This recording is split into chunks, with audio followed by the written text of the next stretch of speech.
Hi hello. ഓണമൊക്കെ കഴിഞ്ഞു. ഓണത്തിന് 2 ആഴ്ച മുമ്പിട്ട് എടുത്ത് വെച്ച വീഡിയോ ആണിത്. ഇപ്പാണ് എനിക്ക് ഇടാൻ വേണ്ടിയിട്ട് ടൈം കിട്ടിയത്. അപ്പോൾ നമുക്ക് ഇന്ന് പൂവില്ലാതെ ഒരു കാർഡ്ബോർഡിൽ പൂവിട്ടാലോ? അതിനായിട്ട് ആദ്യം തന്നെ ഇത് ടിഷ്യൂനോടാണ് ആക്കേണ്ടത്. പക്ഷേ ഞാൻ വരച്ച പൂക്കളം കുറച്ച് വലുതാണ്. അപ്പം അതിന് കുറേ ടിഷ്യൂ പേപ്പർ വേണ്ടി വരും. അപ്പോൾ എൻ്റെ അടുത്ത് അത്രയൊന്നും ടിഷ്യൂ ഇല്ലാത്തതുകൊണ്ട് ഞാൻ പഴയ ബുക്ക് വെച്ചിട്ടാണ് ഞാൻ പൂക്കളം ഉണ്ടാക്കിയത്. ബുക്ക് ഒന്ന് പൊതിർത്തിയിട്ട് ഒന്ന് ചെറുതായിട്ട് മിക്സിയിലിട്ടിട്ട് ഒന്ന് അടിച്ചെടുത്തു.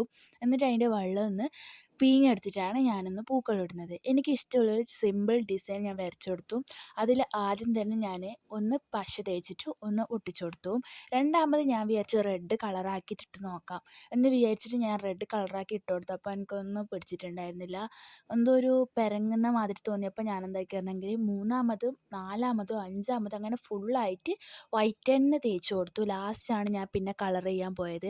അപ്പം ഫുള്ളായിട്ട് ഇങ്ങനെ വൈറ്റ് തന്നെ അതേ ഒരു കളറിൽ തന്നെ ഒട്ടിച്ച് കൊടുക്കുമ്പം നമുക്ക് ഞാൻ വരച്ച ഡിസൈന് കാണാൻ ബുദ്ധിമുട്ടാകും. അപ്പം ഞാനവിടെ മാർക്ക് ചെയ്തിട്ടാണ് അടുത്തത് ഒട്ടിച്ചൊട്ടിച്ച് കൊടുത്തത്.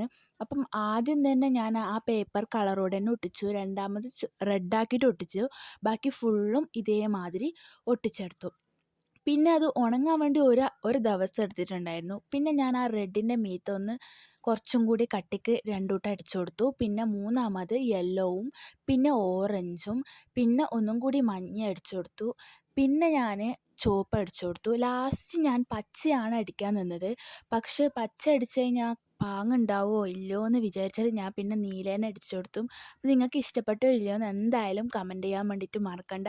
2, 3 വീഡിയോയിൽ ഞാൻ കണ്ടിട്ടുണ്ടായിരുന്നു. അപ്പോൾ എനിക്ക് ഉണ്ടാക്കി നോക്കണം എന്നുള്ളൊരു ഇതിൽ ഉണ്ടാക്കി നോക്കിയതാണ്. അപ്പോൾ നിങ്ങൾക്ക് ഇഷ്ടപ്പെട്ടോ ഇല്ലയോ എന്ന് എന്തായാലും പറയാൻ മറക്കണ്ട. അപ്പം സബ്സ്ക്രൈബ് ചെയ്യുക, ലൈക്ക് ചെയ്യുക. അപ്പോൾ അടുത്ത വീഡിയോയിൽ കാണാം. അതുവരേക്കും ബൈ ബൈ.